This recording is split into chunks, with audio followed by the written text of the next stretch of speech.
Hello दोस्तों, स्वागत है आपका अपने परिवार कल्चरल क्लासेस में। दोस्तों मैं जैन सर आज लेके आ गया हूँ शिक्षा चैप्टर का द्वितीय पाठ। दोस्तों हम लोगों ने प्रथम पाठ में बहुत ही शानदार तरीके से पढ़े थे। चलिए दोस्तों, हम लोग जो है प्रथम पाठ में थोड़ा क्या क्या पढ़े थे, आइए थोड़ा सा उसका रिव्यू लेते हैं। ठीक ना, तो बने रहिएगा इस सेशन के साथ। ठीक ना, इस सेशन को अपने दोस्तों के साथ शेयर जरूर कीजिएगा ताकि आपका दोस्त भी इससे लाभान्वित हो सके और अच्छे से अच्छे अंक प्राप्त कर सके। ठीक दोस्तों, चलिए तो शुरू करते हैं बिना विलंब किए हुए। शिक्षा, शिक्षा का मतलब अर्थ क्या होता है कि कह रहा है कि यदि प्रथम पाठ में हम लोगों ने क्या पढ़ा, ये थोड़ा सा उसका रिव्यू लेते हैं कि यदि आपने कभी अपने मन में या अपने आप से यह पूछा हो कि शिक्षा का अर्थ क्या है ना, क्या है शिक्षा का अर्थ क्या है, शिक्षा का अर्थ क्या है, तो यह लेखक के लिए सचमुच ही आश्चर्य की बात होगी ना। आप विद्यालय क्यों जाते हैं, आप विविध विषय क्यों पढ़ते हैं, परीक्षाएं आप उत्तीर्ण करते हैं, क्यों आप परीक्षाएं उत्तीर्ण करते हैं, ऊंचा स्थान प्राप्त करने के लिए दूसरों के साथ स्पर्धा करते हैं, दूसरों के साथ कंपटीशन करते हैं आप क्यों। क्या शिक्षा का मतलब यही होता है? क्या शिक्षा का मतलब शिक्षा प्राप्त करके आप नौकरी करें, नौकरी करके आप विवाह करें, विवाह के बाद बाल बच्चा करें? हाँ, क्या शिक्षा का मतलब यही होता है? क्या शिक्षा का मतलब यह होता है कि आप बड़ा से बड़ा उद्योग खड़ा कर दिए, व्यवसाय पे जुड़ गए एकदम? क्या शिक्षा का मतलब यही होता है? नहीं, शिक्षा का मतलब ऐसा नहीं है। शिक्षा का मतलब होता है कि शिक्षा अपना जीवन को कैसे जीना चाहिए यह सिखाती है। शिक्षा शिक्षा क्या सिखाती है कि जीवन कैसे जीना चाहिए। एक्चुअली होता क्या है, शिक्षा जो है ना बहुत बहुत ही इंपॉर्टेंट होता है हर एक व्यक्ति के लिए। ठीक दोस्तों, शिक्षा का मतलब यह नहीं होता कि शिक्षा प्राप्त करने के बाद आप जो है सिर्फ नौकरियां करें। ठीक ना, शिक्षा से कई ज्यादा जरूरी होता है अपने जीवन को जीना। ठीक ना, शिक्षा से कई हजार गुना ज्यादा होता है अपने जीवन को जीना। ठीक दोस्तों, चलिए तो चलिए दोस्तों, अब हम लोग यह सब चीज पढ़े थे, इससे आगे देखते हैं और पढ़ते हैं क्या कह रहा है कि यह शिक्षा चैप्टर आज हम लोग पूरी संपूर्ण तरीके से इसको खत्म कर देंगे। तो बने रहिएगा अंत तक हमारे साथ, बहुत ही मजा आने वाला है। चलिए शुरू करते हैं। क्या आप यह जानते हैं कि इसका क्या अर्थ है? यह निर्भयतापूर्ण वातावरण निर्माण करने का कार्य बड़ा ही कठिन है, लेकिन हमें यह करना ही होगा क्योंकि हम देखते हैं कि पूरा पूरा का पूरा विश्व अंतहीन युद्धों में जकड़ा हुआ है। बिल्कुल जकड़ा हुआ है दोस्तों, और इसके मार्गदर्शक बने हैं राजनीतिज्ञ जो सतत शक्ति की खोज में लगे हैं। लगातार जो है इस शक्ति की खोज में लगे हैं, राजनीति की खोज में लगे हुए हैं। ठीक ना, इसके मार्गदर्शक बने बैठे हैं। यह दुनिया वकीलों, सिपाहियों और सैनिकों की दुनिया है। यह दुनिया किसकी है? वकीलों की है, सिपाहियों की है और सैनिकों की है। यह उन महत्वाकांक्षी स्त्री पुरुषों की दुनिया है जो प्रतिष्ठा के पीछे दौड़े जा रहे हैं और इसे पाने के लिए एक दूसरे का साथ संघर्षरत है। ठीक ना, इस दुनिया को पाने के लिए महत्वाकांक्षी जो है दुनिया दुनिया है। ठीक ना, स्त्री पुरुषों की दुनिया है। यह उन महत्वाकांक्षी स्त्री पुरुषों की दुनिया है जो प्रतिष्ठा के पीछे, किसके पीछे? प्रतिष्ठा के पीछे दौड़े जा रहे हैं, पाने के लिए एक दूसरे के साथ जो है पूरा एकदम संघर्ष करते जा रहा है, पूरा मेहनत चल रहा है। इसके लिए, प्रतिष्ठा के लिए। दूसरी ओर अपने अपने अनुयायियों के साथ सन्यासी और धर्मगुरु है, और धर्मगुरु है जो इस दुनिया में या दूसरी दुनिया में शक्ति और प्रतिष्ठा की चाह कर रहे हैं। क्या कर रहे हैं? दुनिया में हो, चाहे इस दुनिया में हो या दूसरी दुनिया में हो, उस दुनिया में भी वह शक्ति और प्रतिष्ठा की चाह कर रहे हैं। ठीक ना, कौन? सन्यासी और धर्मगुरु। याद रखिएगा, यह विश्व ही पूरा पागल है, पूर्णतया भ्रांत है, पूर्णतया ही भ्रमित है। यह ठीक बिल्कुल ही पागल हो चुका है यह पूरा विश्व, जो कि प्रतिष्ठा के पीछे भागता है, एकदम दिन रात मेहनत करता है। क्यों? कैसे? शिक्षा जब होगा ही नहीं आपके लिए तो क्या कीजिएगा आप ऐसा प्रतिष्ठा का? यहाँ एक और साम्यवादी पूंजीपति से लड़ रहा है, तो दूसरी ओर समाजवादी दोनों का प्रतिरोध कर रहा है।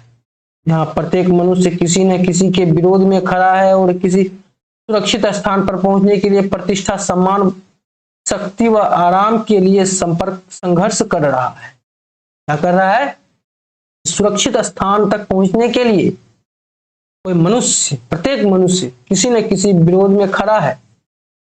इसके लिए प्रतिष्ठा के लिए, सम्मान के लिए, शक्ति व आराम के लिए एकदम पूरा संघर्ष किया जा रहा है। यह संपूर्ण विश्व ही परंपरा विरोधी विश्वासों, विभिन्न वर्गों, जातियों, पृथक पृथक विरोधियों, राष्ट्रीयताओं और हर प्रकार की मूर्खता, ठीक ना, और क्रूरता में छिन्न भिन्न होता जा रहा है। और यह वही दुनिया है जिसमें रह सकने के लिए आप शिक्षित किए जा रहे हैं, ठीक ना। और शिक्षित लोगों का कोई जगह ही नहीं है। आप शिक्षित अभी क्यों किए जा रहे हैं? यही दुनिया में रहने के लिए, ठीक ना। चलिए, आपको इस अभोग्य समाज के ढांचे अनुकूल बनाने के लिए उत्साहित किया जा रहा है। आपके माता पिता आपसे यही चाहते हैं कि आप स्वयं भी इसी में रहना चाहते हैं। आपके माता पिता भी चाहते हैं कि आप भी स्वयं इसी समाज में रहिए, ठीक ना।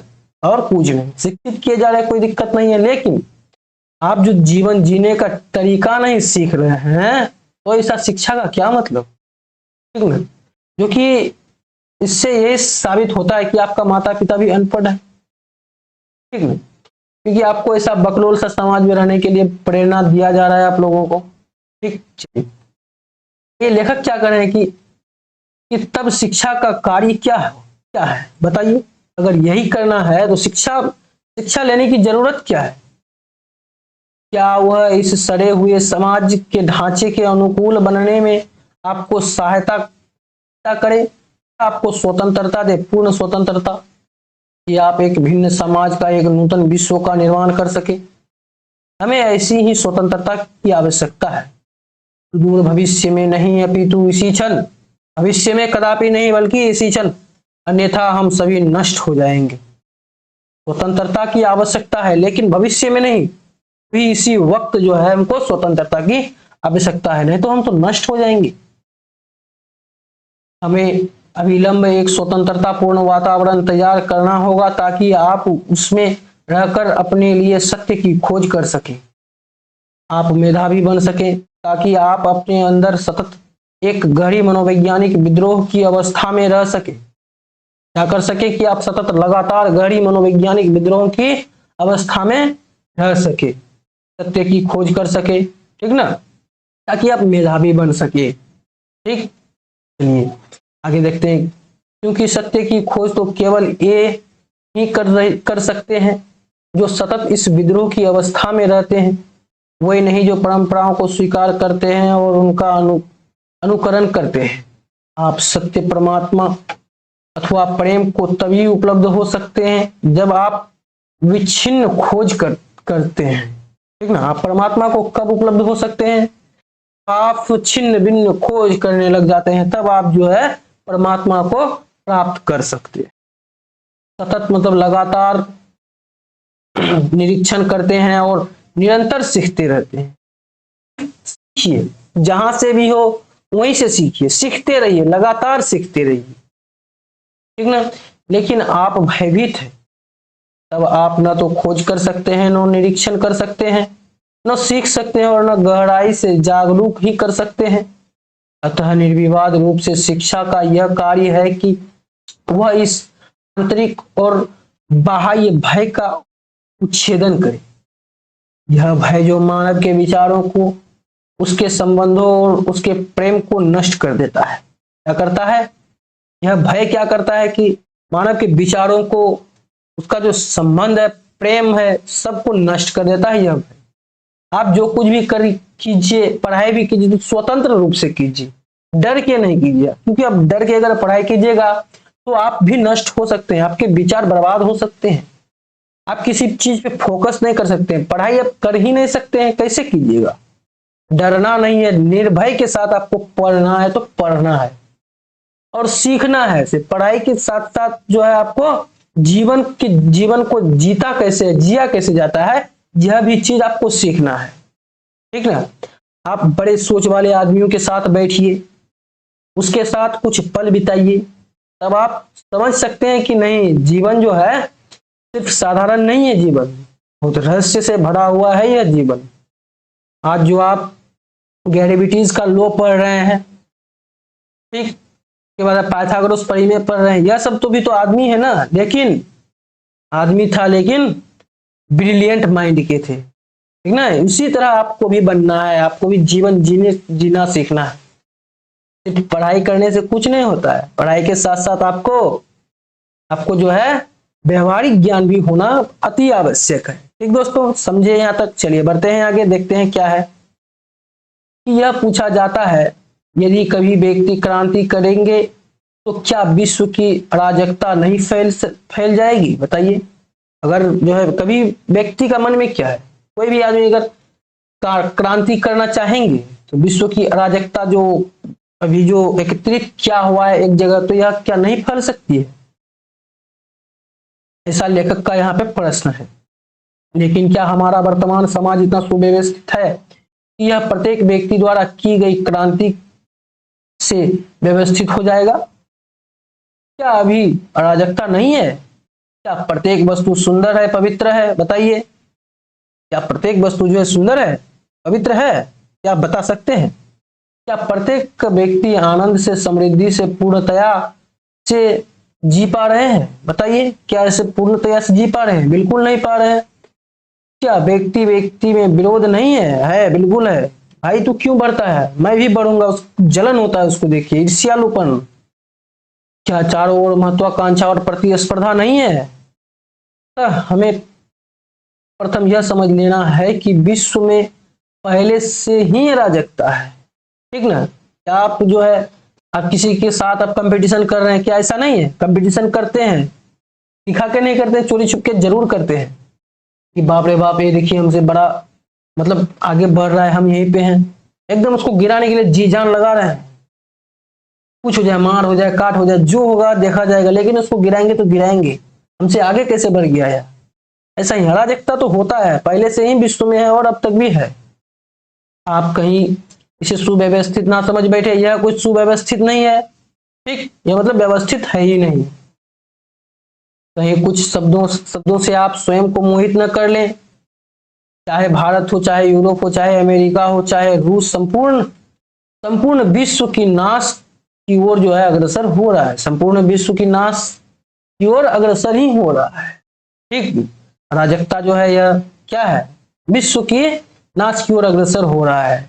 यदि आप सचमुच इसका क्षय देखते हैं तो यह आपके लिए एक चुनौती है। चुनौती है कि आप इस ज्वलंत समस्या का हल खोजें। बिल्कुल, चुनौती क्या है आपके लिए कि आप यह जो संसार है, यह जो दुनिया है, इसमें जो ज्वलंत है, मतलब एक दूसरे को देख के जो ईर्ष्यालु भाव रखते हैं अपने मन में, इस समस्या का आप हल ढूंढिए, बुक छापिए। ठीक, चुनौती है, बहुत चुनौती है। आप चुनौती कीजिए ना, उसका विरोध कीजिए, उसका जो है आप हल ढूंढिए। आप इस चुनौती का उत्तर किस प्रकार देते हैं, यह बड़ा महत्वपूर्ण प्रश्न है। बिल्कुल सही बात है। क्या नहीं है? बिल्कुल है। यदि आप इसका उत्तर एक हिंदू अथवा एक बौद्ध या एक ईसाई या एक साम्यवादी की भांति देते हैं, तब आप यह प्रत्युत्तर ही नहीं होगा। आपका यह प्रत्युत्तर होगा ही नहीं। आप इसका प्रत्युत्तर पूर्णतया से तो तभी देंगे, तभी दे सकेंगे, तभी दे सकते हैं जब आप अभय हो, मतलब जब आपके अंदर भय नहीं हो। ठीक ना। इसका प्रतीक उत्तर आप पूर्णतया तभी दे सकते हैं जब आपके अंदर भय नहीं हो, आप निर्भय से हो, एकदम आपको कोई डर नहीं है। ठीक ना। आप एक हिंदू या एक साम्यवादी या एक पूंजीपति की भांति न सोचे, अपितु एक समग्र मानव की भांति इस समस्या का हल खोजने का प्रयत्न करें। आप जो है कोई भी समस्या का जो हल खोजते हैं तो किसी साम्यवादी के जैसा मत सोचिए, किसी पूंजीपति के जैसा मत सोचिए, बल्कि एक समग्र मानव की भांति सोचे, समस्या का हल खोजने का प्रयत्न करते रहें आप। आप इस समस्या का तब तक हल नहीं कर सकते जब तक कि आप स्वयं संपूर्ण समाज के खिलाफ क्रांति नहीं करते। सही बात है। आप तब तक इस समस्या का जो है हल नहीं खोज सकते हैं जब तक आप संपूर्ण समाज के खिलाफ आप क्रांति नहीं करते हैं। वो क्रांति करना होगा तब जाके आपको समस्या मिलेगा। आप घर बैठे क्या कर सकते हैं? कुछ कर सकते हैं नहीं। किसी चीज से लड़िएगा तब ना उसका कमजोरी पता चलेगा जी। वही बात कर रहे हैं यहाँ पे जे कृष्णमूर्ति, ठीक ना। इस महत्वाकांक्षा के खिलाफ विद्रोह नहीं करते जिस पर संपूर्ण मानव समाज आधारित है। जब आप स्वयं महत्वाकांक्षी नहीं है, परिग्रही नहीं है एवं अपनी ही सुरक्षा से चिपके हुए नहीं है, तभी इस चुनौती का प्रत्युत्तर दे सकेंगे। आप इस चुनौती का प्रत्युत्तर कब देख सकेंगे? कि जब आप स्वयं महत्वाकांक्षी नहीं है, परिग्रही नहीं है और अपने ही सुरक्षा से चिपके हुए नहीं है, ठीक ना। अभी तो बहुत ही स्वार्थी लोग होते हैं, बहुत ही सेल्फिश लोग होते हैं, लेकिन जब आपके अंदर सेल्फिश नहीं होगा, मतलबी इंसान आप नहीं होंगे, तब जो है आप इसका चुनौती कर सकते हैं। तभी आप नूतन विश्व का निर्माण कर सकेंगे। क्रांति करना, सीखना और प्रेम करना, ये तीनों अलग अलग प्रक्रियाएं नहीं है, एक ही प्रक्रिया है। सीखिए, क्रांति करना सीखिए, प्रेम करना सीखिए। ये तीनों जो है अलग अलग प्रक्रिया नहीं है, बल्कि एक ही प्रक्रिया है। ठीक दोस्तों, आइए देखते हैं आगे। जब आप वास्तव में सीख रहे होते हैं तब पूरा जीवन ही सीखते हैं।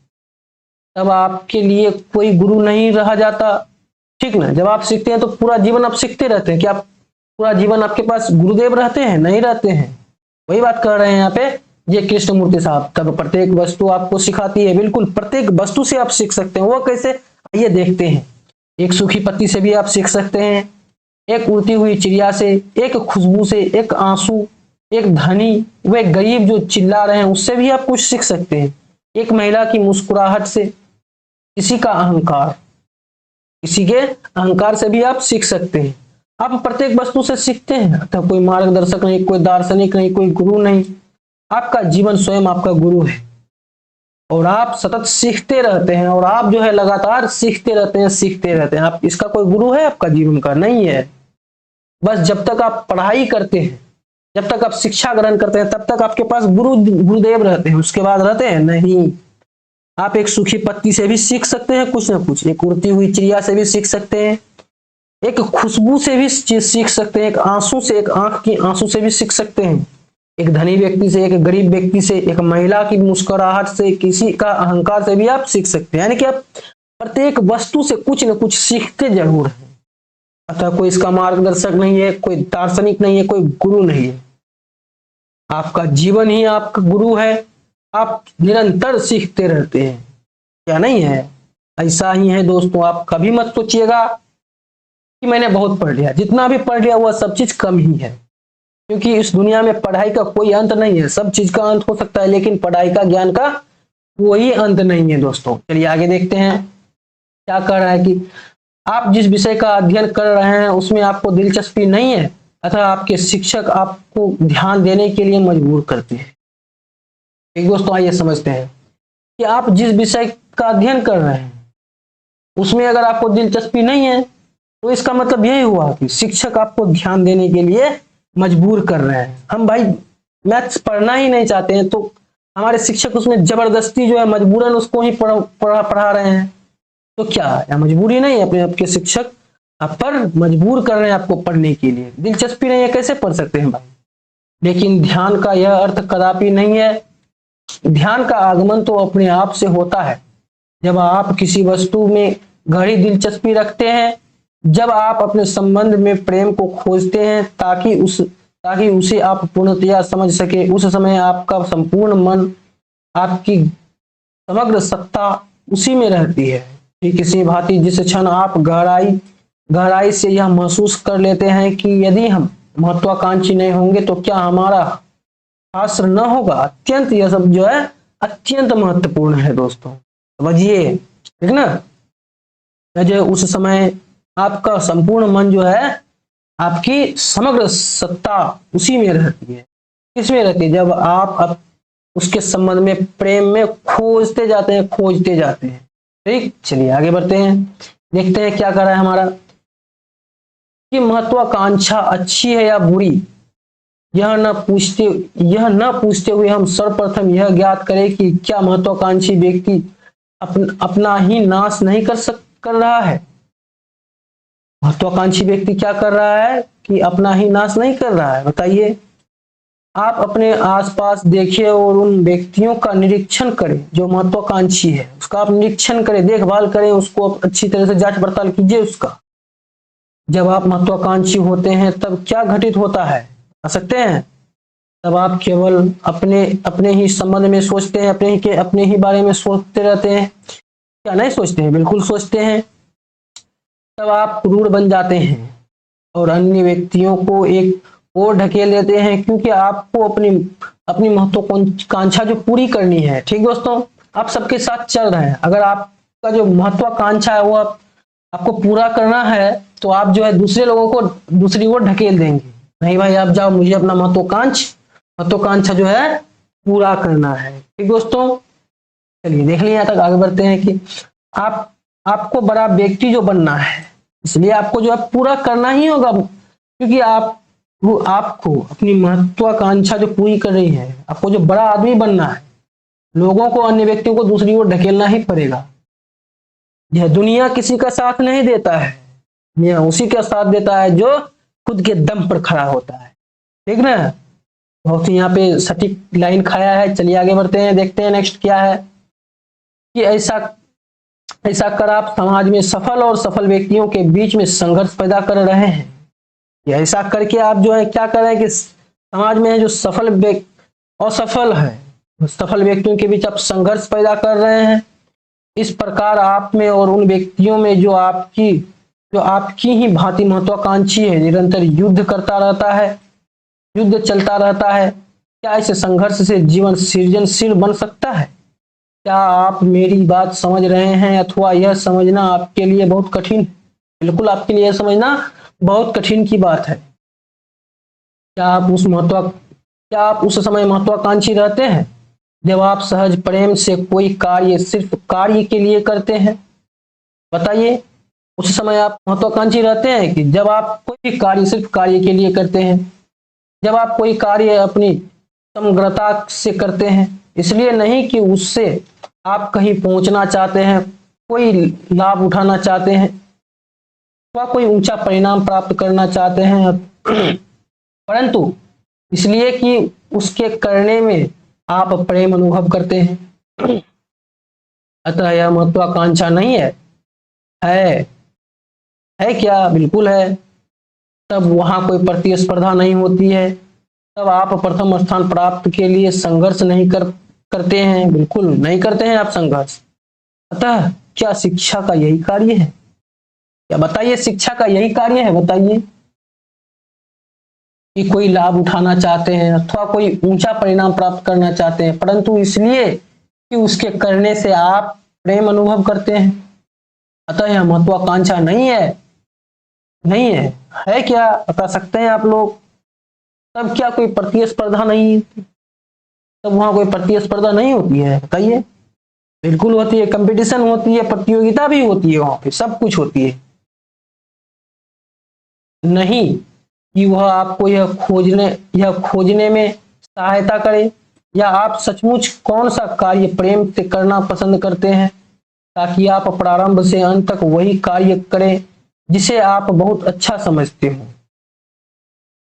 आप जो है प्रारंभ से लेके अंत तक वही कार्य करें जो आप उसको बहुत अच्छा से समझते हैं। ठीक, और जो आपके लिए गंभीर अर्थ लिए हुए हो, अन्यथा आप अंत तक अपने आप को अभागा समझते रहेंगे। कुछ कौन सा कार्य आप प्रेम से करना चाहते हैं, यह नहीं समझकर यदि आप कोई कार्य महज आदतन किए जाते हैं, तो उस कार्य से आपको केवल ऊब, हरास और मृत्यु प्राप्त होती है। बिल्कुल, आप जो है सचमुच कोई कार्य या प्रेम से करना चाहते हैं, तो यह नहीं उसे समझकर यदि आप उसे कोई कार्य महज आदतन किए जाते हैं, उस कार्य को आपको जो है केवल उभा जाता है, उससे हरास और मृत्यु की ओर आपको प्राप्त करते जाता है ऐसा कार्य। ठीक, अतः आपको बचपन से ही यह जान लेना अत्यंत आवश्यक है कि आप कौन सा कार्य सचमुच प्रेम से करना चाहते हैं। नूतन समाज के निर्माण के लिए यही एकमात्र मार्ग है दोस्त। क्या है? नूतन समाज के लिए यही एकमात्र मार्ग है। ठीक, चलिए आगे देखते हैं। जब हम अपनी पूरी शक्ति के साथ एक नूतन विश्व के निर्माण के लिए आवश्यकता महसूस करते हैं, जब हम में से प्रत्येक व्यक्ति पूर्णतया मानसिक और आध्यात्मिक क्रांति में होता है, तब हम अवश्य अपना हृदय, अपना मन और अपना समस्त जीवन इस प्रकार के विद्यालयों के निर्माण में लगा देते हैं जहां तो भय हो और न तो उसमें लगा फंसा हो।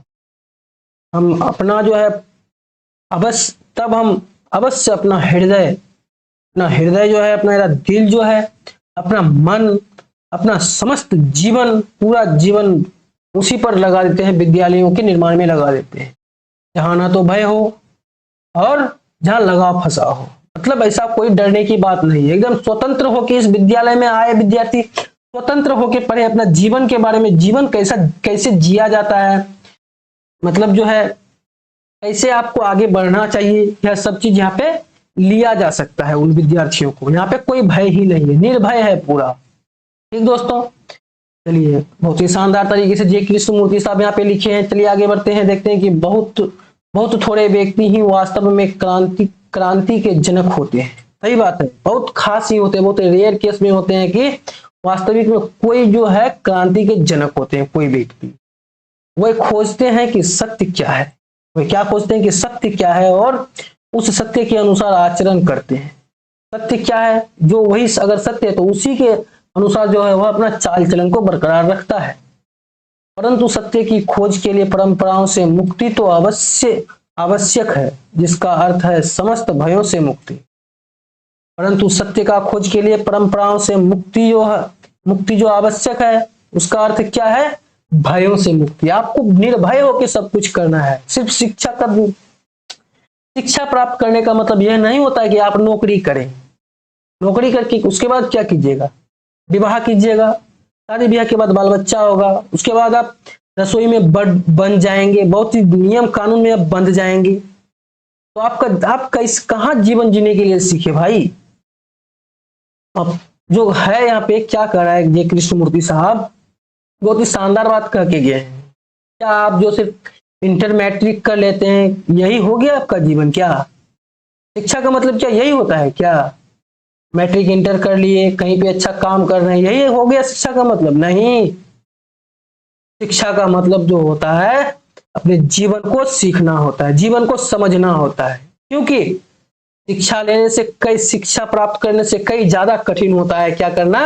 अपना जीवन को समझना। ठीक दोस्तों, तो दोस्तों अगर आप लोग कल्चरल क्लासेस से इन सारे वेबसाइट से नहीं जुड़े हैं तो जाके शानदार तरीके से जुड़ जाइए और कल्चरल क्लासेस से बहुत सारे फायदा उठा सकते हैं। कल्चरल क्लासेस में अभी करंट अफेयर्स का भी जो है चैनल खुल चुका है, तो जाइए करंट अफेयर्स के आपके जो बड़े हैं, आपके जो सीनियर लोग हैं, जाइए उससे कहिए कि इससे जो है करंट अफेयर्स का तैयारी किया जाता है, बहुत ही कराया जाता है बहुत ही शानदार तरीके से।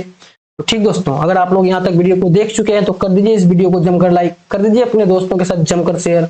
अगर इस चैनल पर नए हैं तो चैनल को सब्सक्राइब करके बेल वाला आइकन जरूर दबा दीजिएगा। चलिए दोस्तों, फिर मिलते हैं कल नए उमंग और उत्साह के साथ और शिक्षा चैप्टर के ऑब्जेक्टिव क्वेश्चन के साथ। चलिए दोस्तों, बाय बाय, फिर मिलते हैं।